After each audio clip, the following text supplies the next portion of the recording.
Oui, mesdames et messieurs, la victoire est possible.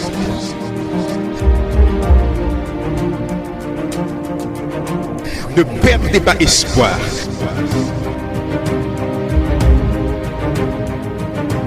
Nous continuons d'avancer. La vie vous met à genoux, mais refusez de rester au sol. Il est vivant. Il est vivant.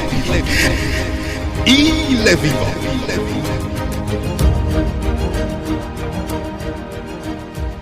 Mesdames et messieurs, RJV vous présente votre conférence biblique Voici ton Dieu.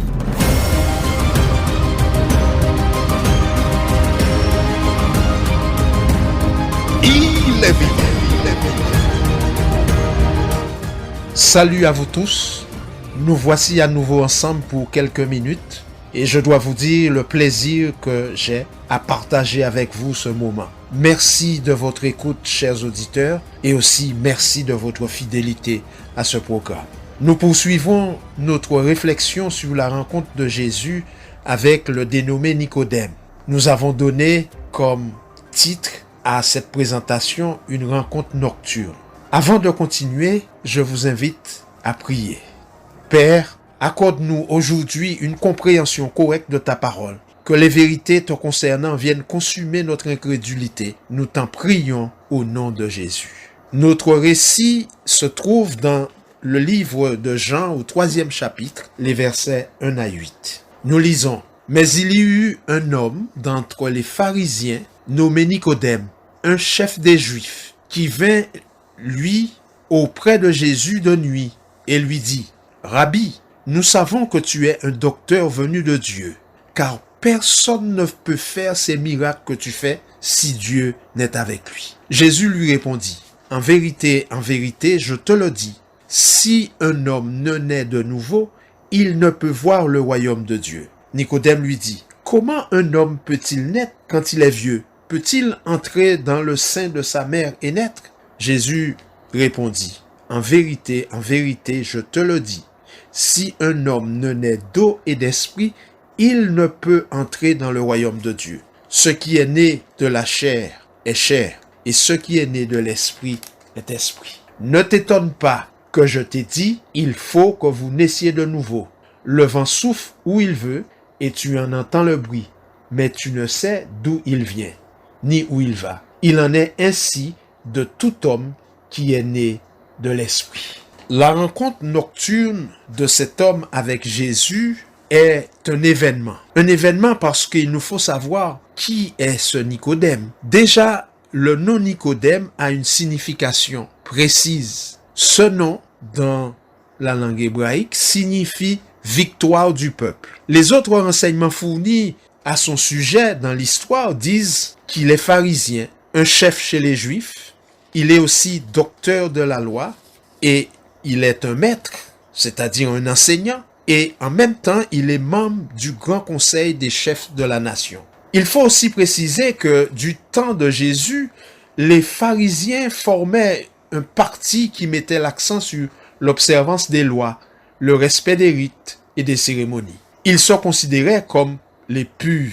Ils se donnaient aussi le titre de gardien de la Torah. Il y a lieu de se demander pourquoi ce personnage important, respecté par le peuple, un homme que nous considérons comme un érudit et qui est investi de pouvoir religieux, vient de nuit rencontrer Jésus. Jésus d'ailleurs que le clan des pharisiens considérait comme un marginal qui donnait un enseignement décalé par rapport à celui des maîtres officiels. Et donc, la question a tout son poids, à savoir pourquoi cet homme vient voir Jésus, un homme d'un tel calibre, on pourrait dire, un homme qui a une telle position.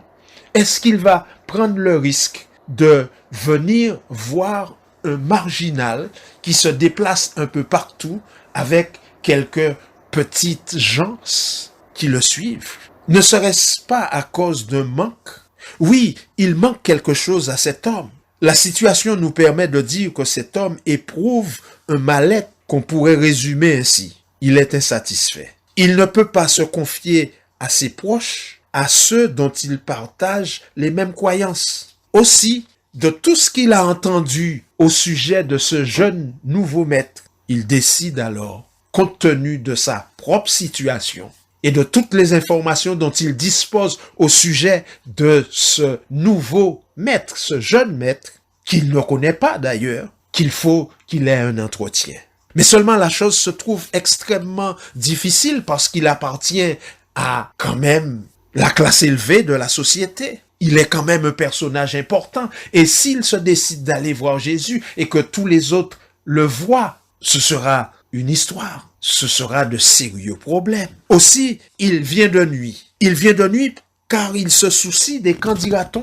À ce moment précis, je suis obligé de me poser la question suivante. Le comportement de Nicodème n'est-il pas semblable au mien? Ce qui me pousse à aller encore plus loin dans mon questionnement. Quels sont mes manques? Quelles sont mes inquiétudes? Serait-ce des manques d'ordre social? La solitude, la crainte face à la violence, la crainte face à l'avenir incertain? Ou alors mes craintes seraient-ce d'ordre spirituel?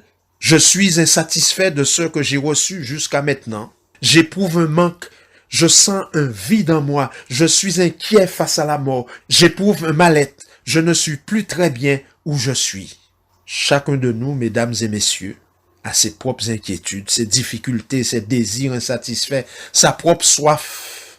Mais nous devons savoir que pour avancer vers plus de sérénité, il est nécessaire de pouvoir les identifier pour les confier à quelqu'un qui soit capable d'en prendre soin. Et alors cette personne, c'est Jésus. Et Nicodème, dans la masse d'informations qu'il avait reçues, a décidé qu'il fallait qu'il voie Jésus. Nicodème, dans sa quête de mieux-être, est attiré par Jésus. Il est certainement attiré par les résultats visibles que sont les miracles que Jésus faisait, montrant que Dieu agit pour établir son royaume. D'où ses propos lorsqu'il arrive en présence de Jésus. Lorsque Nicodème est en présence de Jésus, dans Jean chapitre 3 au verset 2, il dit « Rabbi, nous savons que tu es un docteur venu de Dieu, car personne ne peut faire ces miracles que tu fais si Dieu n'est avec lui. » Jésus ne perd pas non plus son temps face à cet éloge. Jésus répond de manière directe, sans s'intéresser de ce compliment. Jésus entre d'emblée dans le sujet. Jésus a constaté le manque. Et alors Jésus lui dit au verset 3 et 5 du chapitre 3 de Jean, « En vérité, je te le dis, si un homme ne naît de nouveau, il ne peut voir le royaume de Dieu. » Et au verset 5, Jésus répète, « En vérité, je te le dis, si un homme ne naît d'eau et d'esprit, il ne peut entrer dans le royaume de Dieu. » Jésus est en train de dire à Nicodème, le royaume de Dieu t'intéresse, mais tu dois savoir que ce n'est pas une histoire de chair et de sang, ce n'est pas une affaire de miracle. Il te faut dépasser ta dimension habituelle, cette dimension qui est charnelle et terrestre, cette dimension qui s'intéresse qu'aux choses matérielles, ce que je peux posséder, ce que les gens pensent de moi. Si tu t'intéresses au royaume de Dieu, si tu veux être un citoyen de ce royaume-là, reste en relation avec moi, lui dit Jésus. Oui, reste en relation avec moi ou entre en relation avec moi et laisse-moi t'enseigner, laisse-moi te guider, accepte l'intervention de l'Esprit Saint en toi. C'est la raison pour laquelle je te dis, et nous sommes dans Jean chapitre 3 au verset 8, le vent souffle où il veut, tu en entends le bruit, mais tu ne sais d'où il vient, ni où il va. Il en est ainsi de tout homme qui est né de l'Esprit. Ainsi, chers amis, vous ne pouvez pas comprendre tout le processus de la nouvelle naissance. Mais Jésus dit, sache que ce cadeau est à toi, si tu crois en moi, si tu crois que je peux m'occuper de toi, si tu me laisses m'occuper de toi, je t'offrirai le meilleur. Comme Nicodème, l'invitation de Jésus, c'est que nous arrivions à braver les sentiers battus. C'est pourquoi il insiste. Il demande à Nicodème de se laisser conduire. Oui, chers amis, si tu as confiance en Jésus, il va s'occuper de toi en t'offrant véritablement le meilleur. Viens à lui et tu verras. Oui, viens à Jésus et tu sauras Viens à Jésus et tu verras. C'est l'appel qu'il te lance en ce moment même. Quelle sera ta réponse face à une telle proposition? Je prie le Seigneur que tu aies une réponse positive et que tu sois béni. Prions. Dieu Tout-Puissant, Père éternel, merci pour ta miséricorde. Merci aussi pour le salut. Montre-nous l'attitude à adopter pour rester ou devenir un citoyen de ton royaume. Nous t'en prions au nom de Jésus. Amen. C'était votre conférence biblique Voici ton Dieu. Si vous avez besoin d'un éclairage, si vous voulez connaître davantage, si vous avez une question, l'équipe Voici ton Dieu est à votre disposition. N'hésitez pas à nous contacter par WhatsApp ou SMS au 06 94 233 352 06 94 233 352 ou alors par mail à évangiledevie.bible@gmail.com évangiledevie.bible@gmail.com. Nous vous remercions de votre écoute et à bientôt sur RJV. Tout est noir autour de toi, tu cherches ton chemin. Le cœur brisé, déchiré et découragé. Je sais ce n'est pas facile, je comprends ce que tu vis. Tu te crois abandonné à combattre une armée. Dieu a un plan pour toi, Dieu a un plan. Son amour est pur, son cœur est bon. Et souviens-toi toujours que Dieu a un plan.